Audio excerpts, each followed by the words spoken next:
What's the term people use? Multicultural kids. What does that mean? I don't like that term. Yeah, I don't like it either.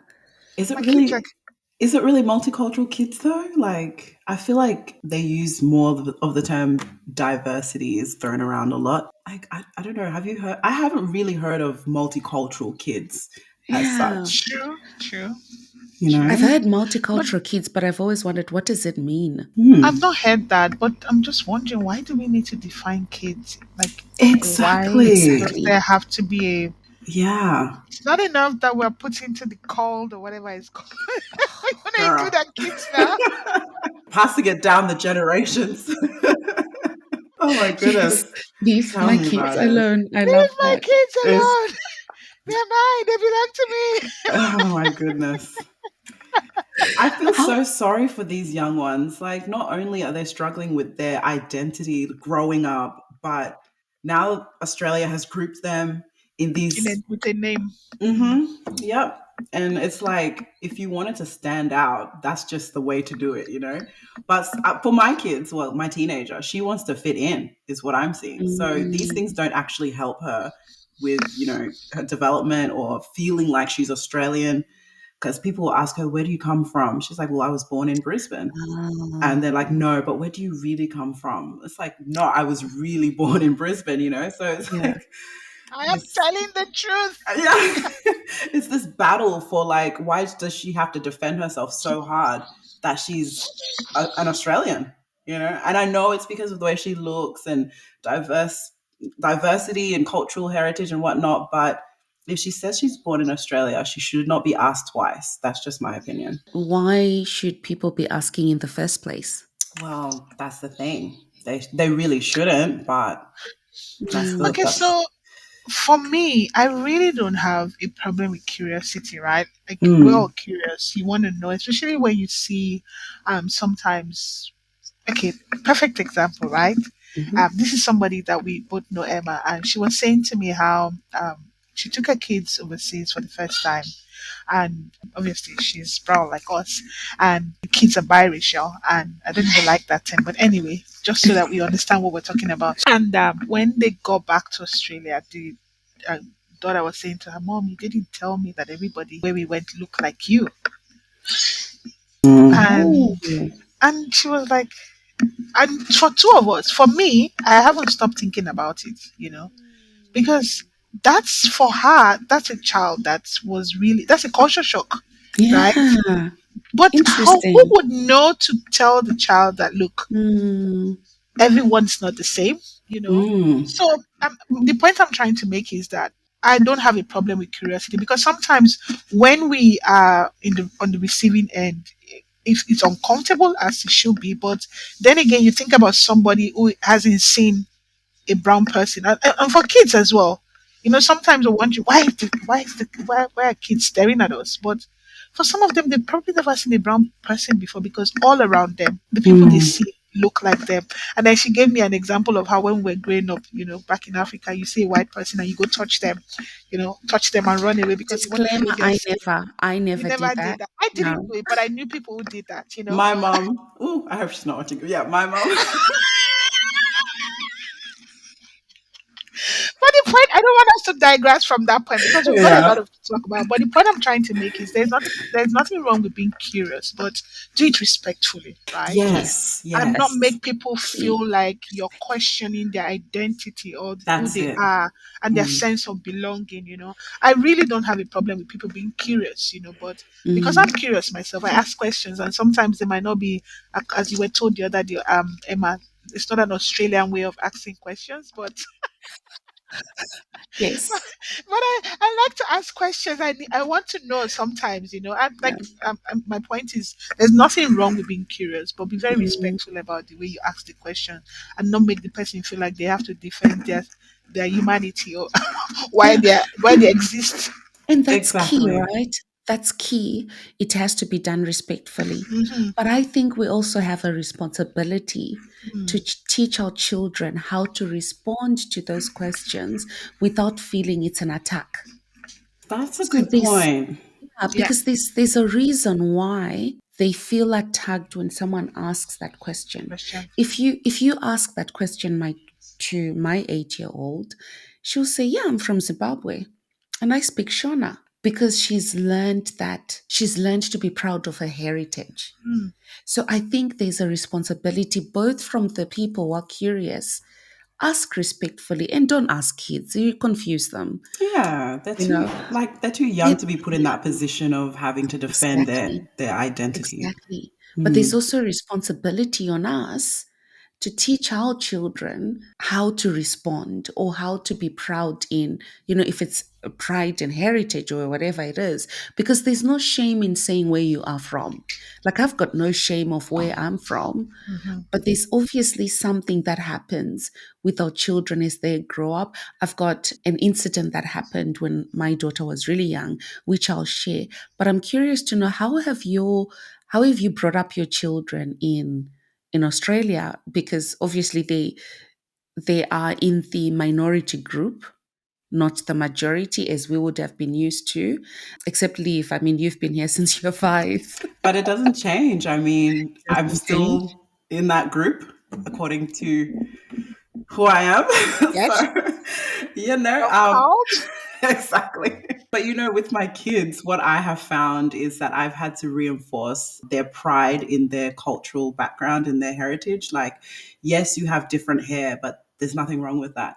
And I think it Mm, comes down to the way that people ask questions. Like Orode was saying, it's not really done in a respectful manner. It's more in a manner where they're pointing it out like it's a flaw.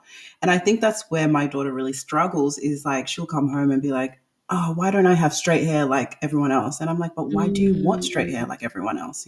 Be proud of who you are." And I've mm, had to show her a lot of great things that our people have done and are doing in the world just to reinforce that because she's not getting that in her current kind of mm. environment at school. So, I mean, that's just what I've had to do. Sorry, just reinforce that you are a black, strong woman. You are, and when I say strong, and because we had this conversation before, when I say Yeah, strong, I'm not saying strong as in whatever hits you, just take it. unbreakable. And yeah, I'm saying strong as in you can get through certain trials and tribulations without it breaking you. Mm. Yeah. I was going to ask you, Orode, Mm. because you mentioned there's a time we're having a chat about children and raising kids, and you mentioned that you bring your children are Nigerian when they're in the house, when they go out they're Australian. I love that. Yeah. Yeah. So, I mean, as you would know, look at what I'm wearing right now. Every opportunity I get, I don't miss it to showcase my Perfect. heritage. It took me a while to get to where I am now, but like Mm, you those of you who know me, I would not miss a beat to tell you that I am a proud Nigerian woman, right? mm. And I started telling my kids this a long time ago. You are Nigerian Australian. You are not Australian Nigerian.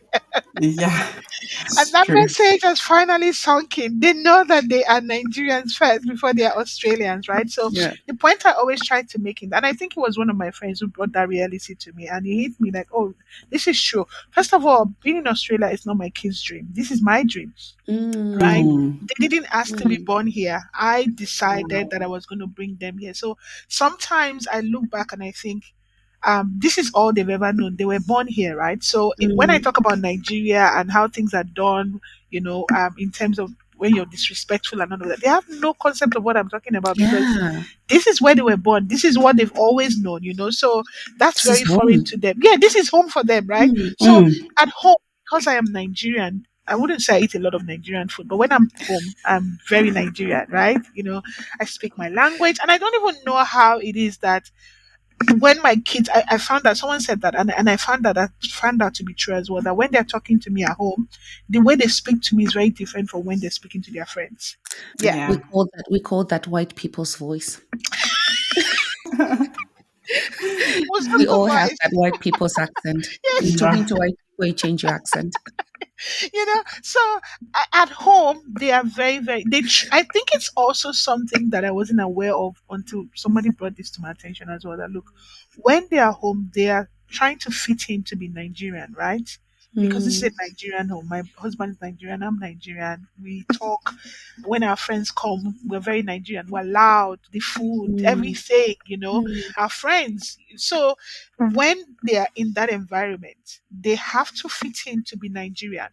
But when they get out of the house, then they're Australians because everybody else out there is identifying or want to be identified as an Australian. So they are living in two worlds. And that's why sometimes I'm a bit sympathetic, even though I'm a very African mother, mm. where I don't know what their struggles are, right? I cannot say I walk their shoes. I didn't grow up here. I came here in my late 30s. My kids, I didn't go to high school here. I didn't go to primary school here. I don't understand how the school system works as far as being in the school system itself. I mean, I Mm, know what's happening because yeah. I'm across board with what happens at school. But in terms of being in a class with other students and all the other Mm, things that happen as a student, I have no idea, and I cannot honestly say that I know. I'm trying to understand what it is that they go through on a day-to-day basis. But in reality, when I think about it, it must be a struggle for them. You know, they mm. come home, not that they're a different person, but they want to be with mom and dad. They want to, and sometimes I guess they might also want to please us in being Nigerian, and do the things Ah, that we like. I don't know. I'm just saying. what's your language? What language do you speak? So that's the interesting bit Igbo? about my family, right? My Uh-huh. husband speaks Igbo. I'm Okay. Ishekiri. So Ugo and I don't speak the same language. So at Ah, home we predominantly speak interesting. Nigerian English. I can't say we speak English What is Nigerian English? because This is new. my kids are forever telling me, "Mom, that's not how you say that." My son was asking me a question and I was trying to be a good mother. It's always a struggle, I can tell you that for sure. Definitely. The good mother, always a struggle. Yep, I know that The one feeling. who's not screaming. Yes, yes. Liv, what language do you speak, Olivia? Do you speak any language other than English at home? Ah, look, I try. I try to speak Chi, which is the language Chi? Chi, Chi. TWI, but Chi. it's just the way we say it. Oh, TWI. I've okay. never heard that before, Olivia. Yeah, Yeah, me too. yeah. So Chi. I try, but I'm not I'm not the best. So it's whatever And comes it's out, just take it. and when you're by yourself, it's hard as well, right? Yeah, definitely. Yeah, But my yeah, mom yeah. Mm. speaks it. My mom speaks it to us, so it's like when I'm around my siblings, we can speak it because we know that if we pronounce something wrong, we just laugh it off and move on. But if I dare Mm. speak it in the Ghanaian community or to another Yeah, fellow Ghanaian, I'm trouble. sure. Oh man, I'm sure I'll be like, they'll be like, what is she speaking? Like, Like, what is going on? yeah, Uh, yeah. But I try. I Um, try. with the whole thing with kids, and I think you both know me, and you both know how I feel about empowerment, and just getting the mindset set right. If I could just if I could rewire people's brains, I would do it in a good way, not like in a spooky, not in a spooky way, but in a good way. Yeah. But one of the things we faced, because we moved to Australia when our daughter was almost 2, and she had grown up and gone to daycare. We were surrounded by mixed communities. We had very close white friends, we had very close Indian friends, very close brown friends like us, and she was used to that mix. She had never been in an environment where she would be the only brown person, so she never questioned who she was. But when we moved here and she went to daycare, she was the only brown kid. She was the only one that looked like her. And kids would ask questions like, why is your skin like that? And she came home one time and she was utterly distressed. And she said, Mama, can you just make my hair look like everyone's else? you Oh. know and it broke my heart, but then I realized that I wasn't doing my duty as a parent, because I talk a lot about empowerment, but you can only be empowered when you're informed, right? So what I did was I then spoke to the school to start what I called cultural talks. And I went in every third month to talk about different cultures, heritage. And I spoke about Zimbabwe because, well, that's where I'm from. And I spoke about the different ways we dress, how versatile our hair was. And at that time, I kept my hair a little bit long and it was in twists. And I was explaining to them that, our hair is different. Some can be straight, some can be twisted, some can be like this. And it got to a stage where all the kids were fascinated by different cultures. And the Asian kids that were, they started wearing their traditional outfits and speaking Mandarin. And there was this richness of culture appreciation and celebration that started. And they had cultural days one day in a term where people would come dressed in their traditional outfits. And from then on, my daughter has never questioned why her hair looks the way it does. She's never questioned why her skin looks the way it does. And she's got this inner pride. And that's where I was saying, look, I'm not saying that it's the perfect solution, but I found it helped with acceptance and it helped with knowledge that in diversity there's beauty. There's nothing wrong with being different, but it's enriching to be different. And we all bring something to the table by being different. So anyway, that was just the one thing I felt I could control because I was at a loss. I Yeah. think. No, go on. And I was just going to say, I've come off a different perspective on that because I've grown up Mm, the only African in the school, or, like similar to your daughter. And it would yes. have been so great if my parents did what you did and came in and gave that cultural awareness. But I think it's the time that, I yeah. was growing up in. My parents were also hustling and trying to make something of Yeah. themselves in the country. Mhm. So they didn't have that luxury of being able to come into the school and do that. Whereas nowadays, I feel like schools are more open to those kind of things, more opportunity to do those things. So I think your daughter's very fortunate to have a mother that is really pushing that agenda, because if I had that growing up, I think that would have really Mm, helped shape who I am today and make me, I guess, more proud of who I was back then and who I am today. mm, I'm still Ghanaian regardless, but Yeah. um, but it would have made a difference, definitely. yeah. Yeah. Yeah.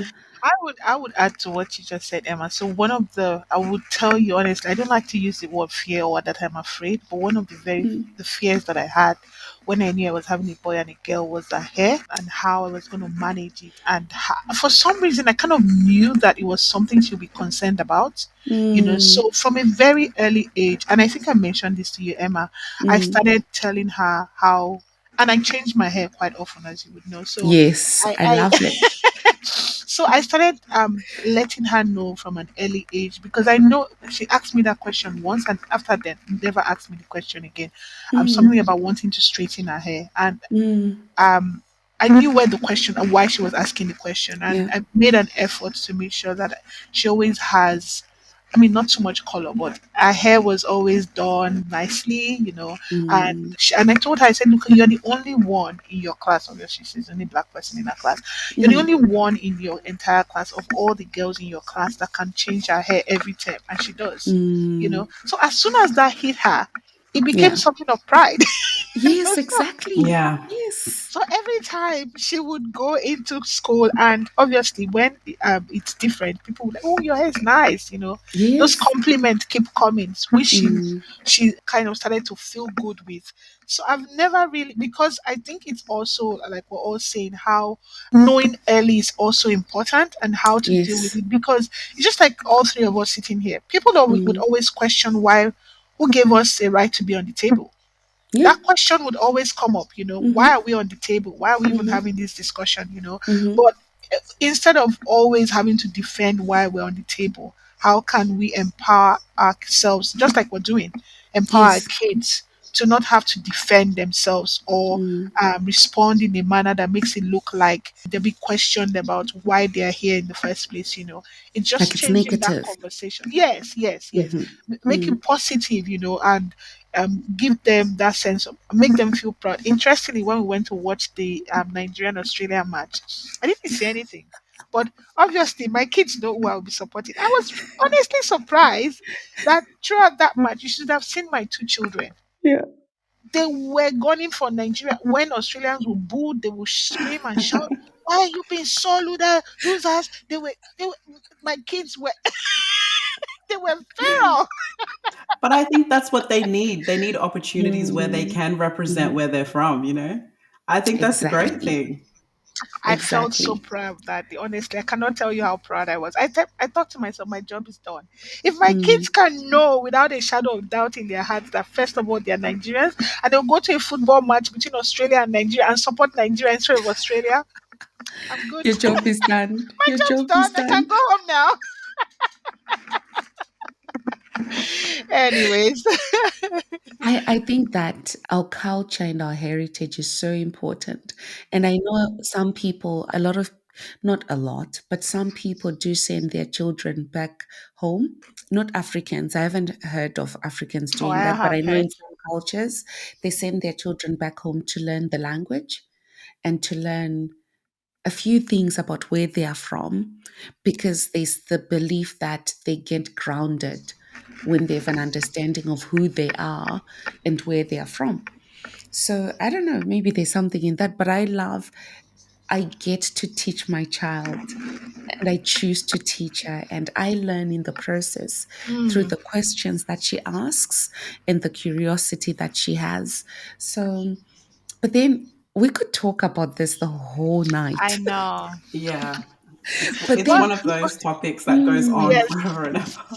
yeah, can I but I, just add yeah, that one of the things that I kind of that made me I got intentional about, even though I'm not teaching my kids all of the things I want to teach them, but just being grounded in their heritage and their identity was when mm, a colleague of mine, I was talking to them about when I got married, what happened, very mm, traditional in that I guess all of us are when we're getting married, all the things that I had to wear. I showed them photos and we're like, mm, and one of my actually two of them were like, "Oh my gosh, we have nothing. Like when we're getting married, we just there's no. You're talking about bride price being paid." And I thought to myself, that's really a good. They said it as if they were missing something, mm, And I thought mhm. if somebody, then I should be very proud of the culture that I have. Yes, Definitely. I yes. should be able to teach my kids, and yeah, I show my daughter, this is what happened when I got married, this Mm, is what I mhm. wore, see how shiny it is because it was all gold and all of that, so Oh, that she doesn't want to go and get married just in court. You want to do the, Yeah. Yeah. Do the whole traditional. trying to make her feel like if you don't do this, you're missing out. yes. And that's the thing. I'm curious, like, I'm really curious to know where the shame comes from. Mm, So there's this, I think, you know what, touched it on a little bit when we started. It's about the way the questions are framed. But I think our role and our duty as parents is to help our children answer those questions without feeling offended. mm, To be already said that people are curious, people are naturally curious. So they'll ask, and unfortunately, they'll ask the wrong way. mm, But it's our job to make sure that our children are empowered enough to say, oh, if someone says, oh, why do you have thick lips? And the response shouldn't be, oh, because of it should never be an explanation. It should be, oh, but why are your lips that way? yeah, Because it goes both ways, right? yeah, yeah. That's It goes true. both ways. It goes both ways. And by asking that, people, it's like a light bulb moment. It's like someone saying to me, oh, you speak good English. And I'm like, oh, so do you. And they're like, Mm. oh, it's the only way it registered in his head that, oh, that was not an appropriate Yeah. comment, you know? So, but that's how we learn and we teach and we have grace.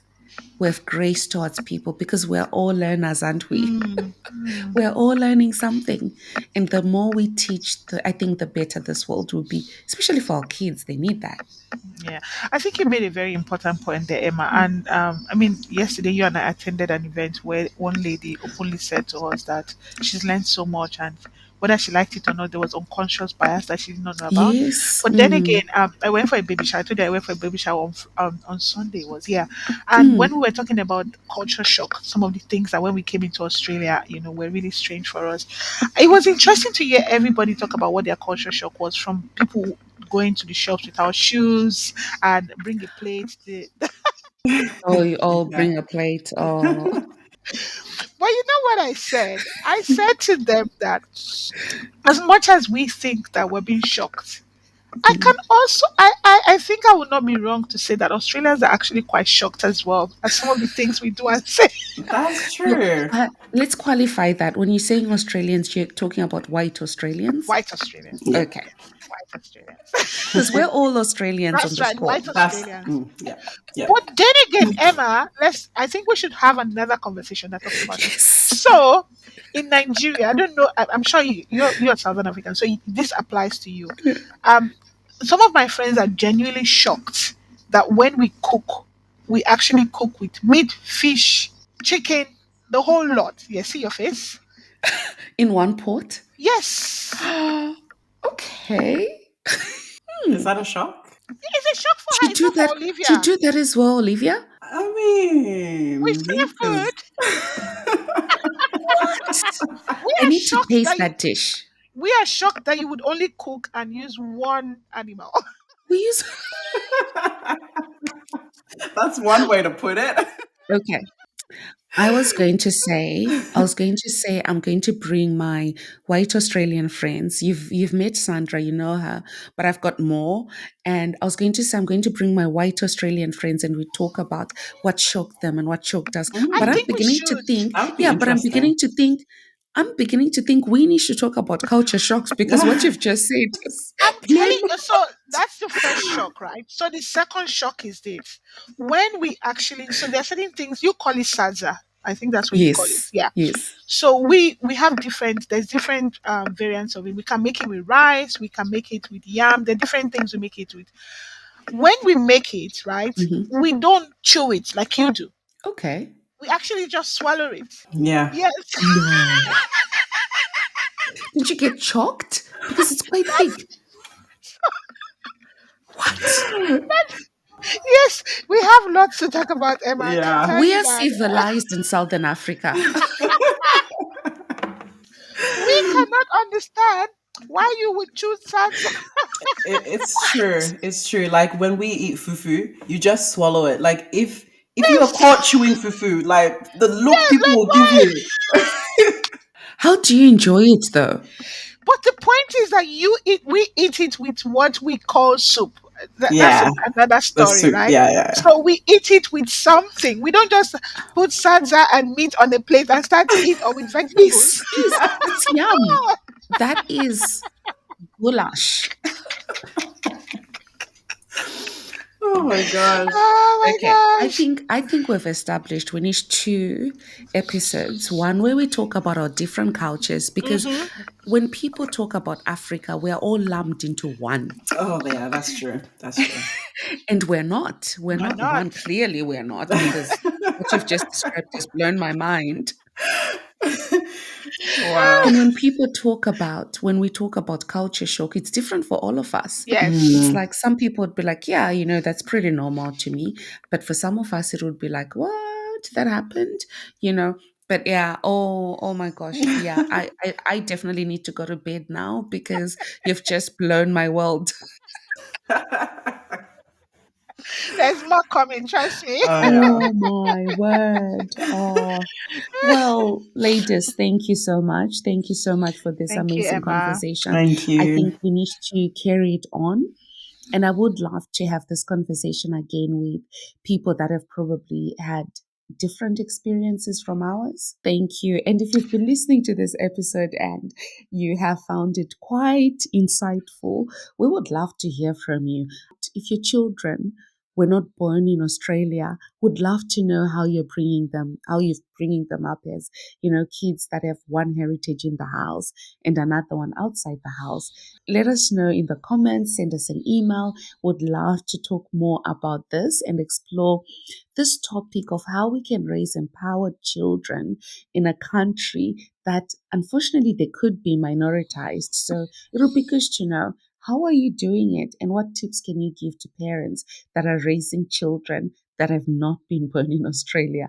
Thank you for joining us. And today I just want to remind all of us to be kind, to be graceful, and to treat curiosity with empathy, because we're all learners on this earth. And the more we learn, the more we impart knowledge, the better we will be and the better world we'll leave for our children. Thanks for joining us, and we'll see you in the next episode.